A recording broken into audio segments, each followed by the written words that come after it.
Hello and welcome to the latest episode of the Dram Show with me, Chris Goodrum. Right, okay, so Sunday chores all out of the way. Time to do something a bit more interesting, I think. Well, it's a lovely sunny Sunday afternoon. We've finally got some sunshine after a bit of a dreary week. So, what better time to do some gin tasting? Yes, summer gin all kind of goes hand in hand, really, doesn't it? It has to be said. So. Today we'll be looking at Masons of Yorkshire. Now they produce 3 gins and a vodka. So I think this will be quite interesting, and I'd just like to say a big thank you to Mason's Gin and Sophie in particular for the samples for today's show.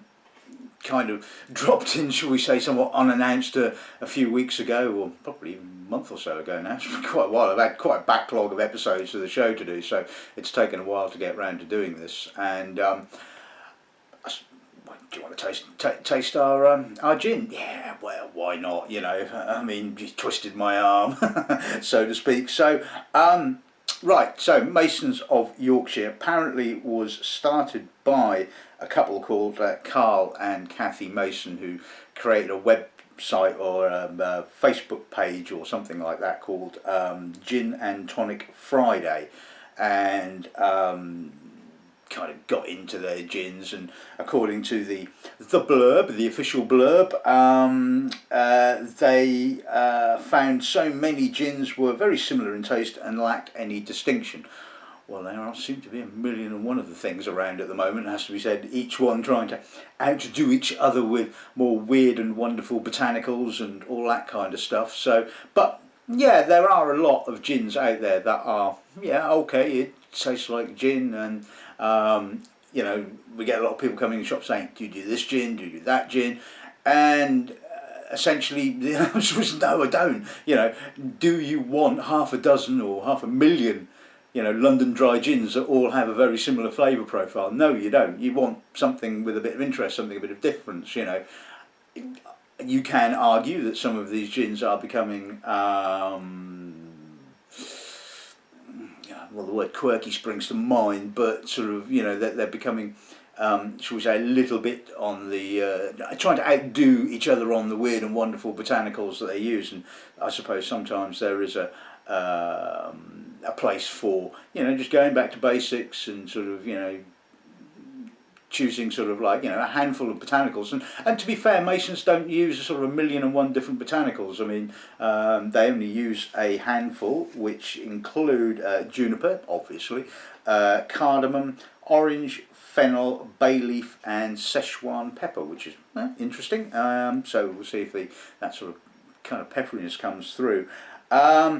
Like a lot of gin distillers and boutique gin distillers, I won't use the word craft because that kind of gets a bit too overused. So they don't distill their initial base spirit. Now you might find that a bit odd, but look at it from another point of view. There's only a handful of distillers in the UK, or in England, shall we say, that have A, a commercial license, and B, the actual setup to produce a base raw spirit. Yeah, I mean, you need, I mean, you can do it in a pot still, but you have to sort of distill it, you know, 5-6 times maybe to get your ABV up to sort of like the required sort of 70-80 odd percent for the base spirit. So obviously it's a lot easier to distill in a column still. Column stills are quite big, take up a lot of space, and you know, there's, like I said, there's not very many distillers that are set up to do that. So the bulk of these new startup gin distilleries are effectively rectifiers at the end of the day. You know, they will buy in you know, tanks full of raw spirit, and in this case wheat spirit, and then they'll put their botanicals in, and then they'll distill it. I believe they have 200-300 litre alembic stills, which they charge to about 200 litres. Macerate the botanicals in it overnight and then distill it. And you know, like I said, I mean, there's very few distilleries that have the setup. I mean, Chase obviously being one. I think Langley's. There's a few others. Obviously, Thames Distillers down in London that distills for everybody and their mother. So there's, to me, it doesn't matter. It's not an issue whether you produce your base spirit or not, because at the end of the day all it is a very neutral based spirit. It's what botanicals you put in it and how you then sort of distill with the botanicals, whether you macerate them, whether you vapor infuse them, whether you do a combination of the two of them. You know, that's the more interesting thing really at the end of the day. So right, yeah, I think that's pretty much about enough waffle on that kind of thing. So let's have a look at today's lineup then, shall we?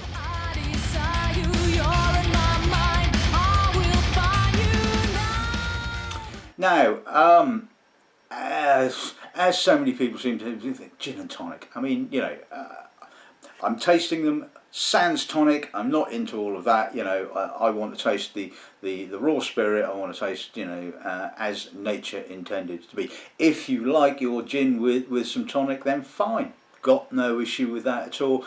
But I'm not buying into all this, you know, hoo-ha about sort of great tonics and tonic bars and all this kind of stuff. You know, it's like just taste it as it is, you know. But anyway, so we're going to kick off today's tasting with the vodka. I would guess that obviously it's just plainly redistilled base wheat spirit, and it is bottled at 42%. So we will start off with that, and that will obviously then give us the idea of, hopefully, you know, what kind of character their stills impart into the actual spirit itself without the botanicals. And then we're going to look at the three gins. We're going to kick off with the standard, I suppose, for want of a better word, Yorkshire Gin. This is bottled at 42%. Then we're going to look at the second of their gins, which is called the Lavender edition. Kind of gives the game away as to what one of the major botanicals used in that is, doesn't it? Again, bottled at 42%. And this is their, I suppose, their kind of, well, I don't know, crowning glory, raison d'etre, whatever, the Yorkshire Tea edition. And again, so it kind of gives us the name away as to what the main botanical is. Yes, it's Yorkshire Tea. I'm guessing it's the Barkers of Harrogate Yorkshire Tea. If not, I'm in trouble for the picture that I've used on the title page. But anyway, so there you have. That's this afternoon's little lineup. So let's kick off with the vodka then, shall we?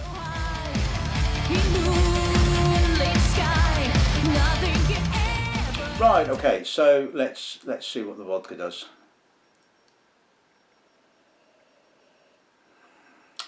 Pleasantly earthy. There is a wheatiness to it. I remember when I tasted this for the first time, it kind of said wheaty to me. I didn't know what it was at the time, but yes, it kind of has that sort of slight wheaty character. A little bit of vanilla. Very clean, pleasant. Like I said, bit of character. Yeah. Palate.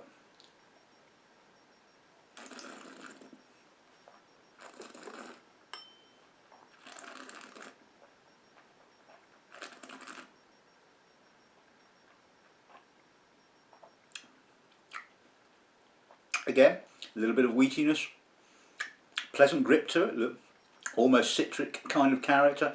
Does make your mouth water a little bit, but that's obviously the 42% alcohol. Yeah, it's got character. It's not completely and utterly neutral. It's got a light oiliness, again, like I said, some pleasant wheaty character. Nice aftertaste, and so it's you know, certainly not a boring vodka by any stretch of the imagination. So yeah, pleasant starter, I think.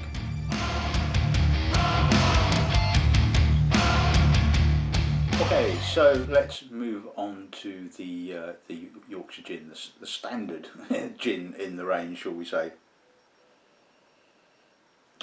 Slightly oily again. Certainly picking up the orange notes. Quite subtle, the juniper. Slightly sweet. A little bit. Soapy is not the right word, but it's in that sort of sweeter end of the sort of juniper spectrum, shall we say. pleasantly fresh. There's a little bit of pepper, a little bit of cardamom, that sort of greeny kind of sort of spice note. Again, crisp, but got a little bit of oiliness, a little bit of wheatiness. Yeah, I mean that's a pleasant nose. It's got character. It's not just all about the botanicals. The spirit itself has a little bit of character. So, so yeah. Palate.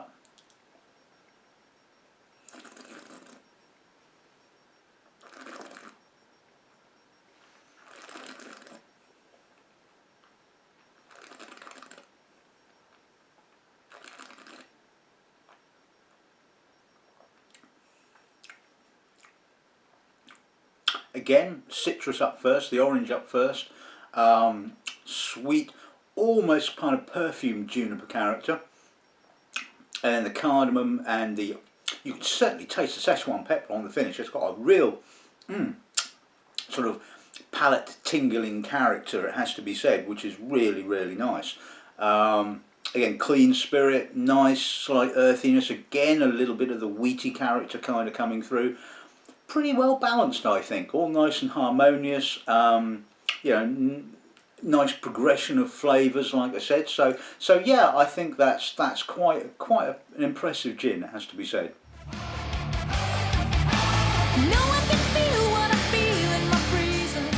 Okay, so let's move on to the Lavender edition then, shall we?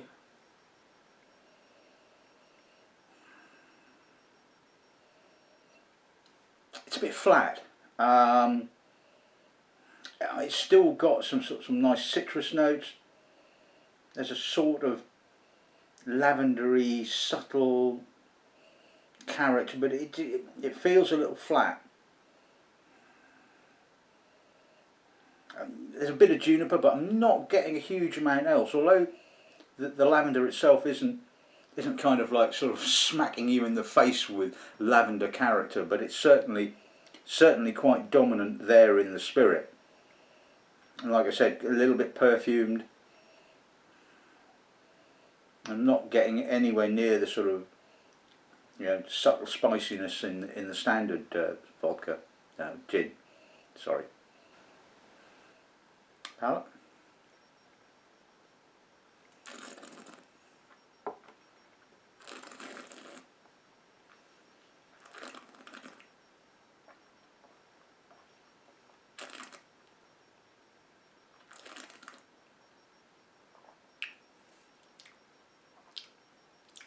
That's a bit of an odd finish, a bit bitter. Again, feels a little bit flat, more oilier. That bitterness is kind of lingering. Now, I don't mind a bit of bitterness, bit of spice, or maybe a bit of orange rind or something like that, as long as it's all kind of like nicely integrated.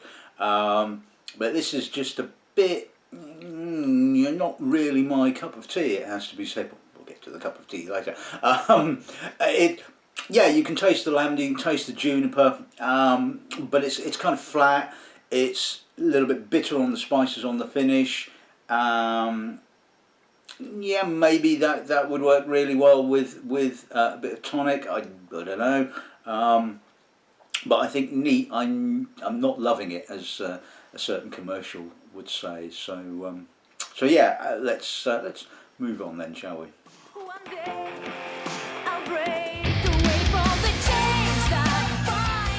Right, and finally let's look at the Yorkshire Tea edition then, shall we? Well, there's no disputing the botanicals on that. This is kind of overkill on that sort of cold tea character. Again, it's very flat. I'm not really getting much juniper.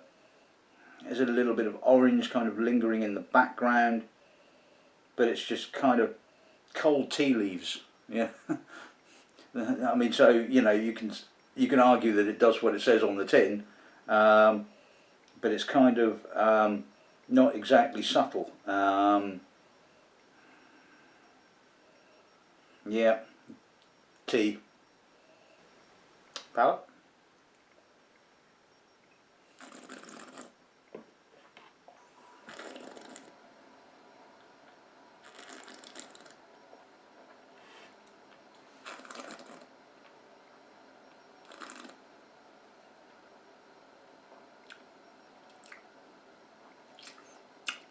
Now, if you thought the lavender was bitter, my God, this is bitter. Bitter, slightly tannic, tea leafy. Ooh, no, that I don't think that works at all. It's just, I'm not getting any juniper, I'm not getting anything else apart from just tea and tea. No, I mean, if that's kind of your cup of tea, which it isn't, I much prefer Earl Grey personally, but I do drink Yorkshire tea at work. I like the strong flavour in my tea, but I don't think it kind of works quite so well in the gin. It's just really bitter. Not astringent, but just bitter. And just all I'm getting is tea, you know, and it's just, it doesn't work. I don't think, you know, I want maybe freshness and that kind of thing, and this is all just kind of like a bit flattened, and you know, I don't think it particularly worked that well, shall we say.